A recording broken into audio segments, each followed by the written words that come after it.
Facebookista löytyy sivu nimeltä Rajoitteet ovat vain omassa päässä. Me ollaan sen sivun ylläpitäjät Aleksi ja Henkka. Ja me ollaan Jamamskats-tanssiryhmästä Alina ja Linde.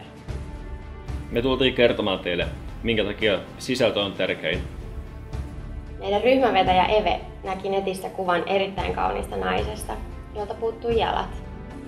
Tämä nainen harrasti silti tankotanssia. Kuva iski meihin heti. Tämä meidän ryhmien yhteistyö lähti siitä ajatuksesta, että seksuaalisuus on osa meitä kaikkia. Jostain kumman syystä ihmisille, vanhusten, homojen ja liikuntarajoitteisten seksi on tabu. Ja se ei ole kovin mediaseksikäs aihe. Me ollaan sitä mieltä, että rajoitteet ovat vain omassa päässä. Koska sisältö on tärkein. No, mihinkäs me sitten tarvittaisiin rahaa, koska meillä on jo video, joka on tehty nollabudjetilla. No tehtäisiin siitä suurempi, upeampi, hienompi ja näyttävämpi.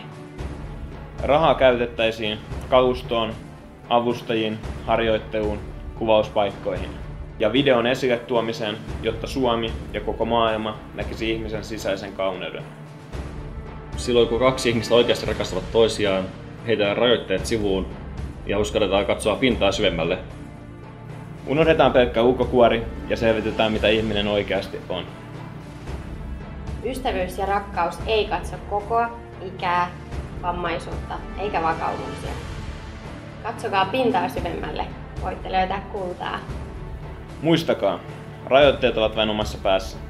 Unohtakaa ennakkoluulot, koska sisältö on tärkein.